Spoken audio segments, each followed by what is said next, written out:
My grandfather was the chief rabbi of Kiev. Kiev is the capital of Ukraine.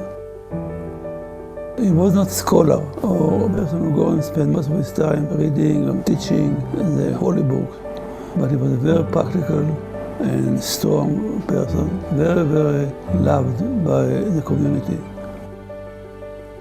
He had 10 children, 5 boys, 5 girls, and his house, which was a big house in Kiev, was a stopping point for many Jews who were traveling in Ukraine. On my mother's side, the story is very different. A story of immigrants who left Russia in the same period, more or less. And my grandfather was in the textile business as a small merchant, and they reside in Barry, Vermont. My grandmother was very proud of being a Vermontian, New Englander. She saw herself as a Yankee.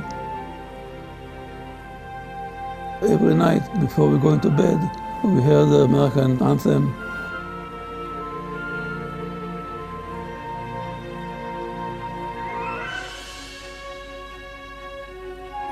My mother didn't go to university.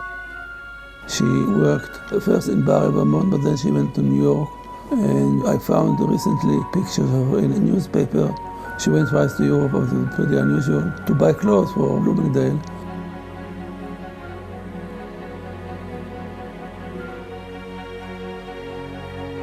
Then she was also a very good secretary. Eventually she was a secretary of the guy who built the electrical company in Palestine.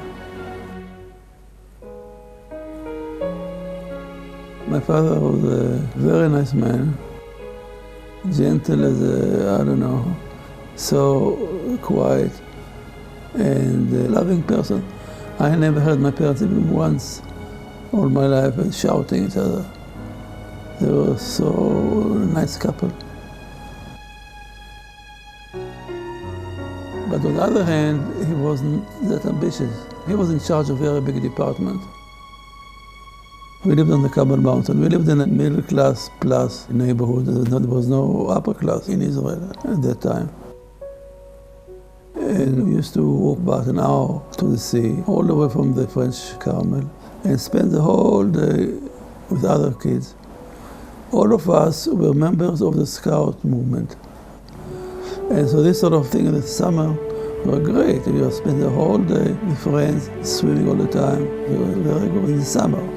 And quite soon, the youth movement became a very important activity, from all kinds of activity, but all of them required to run and to jump and to do all sort of physical things.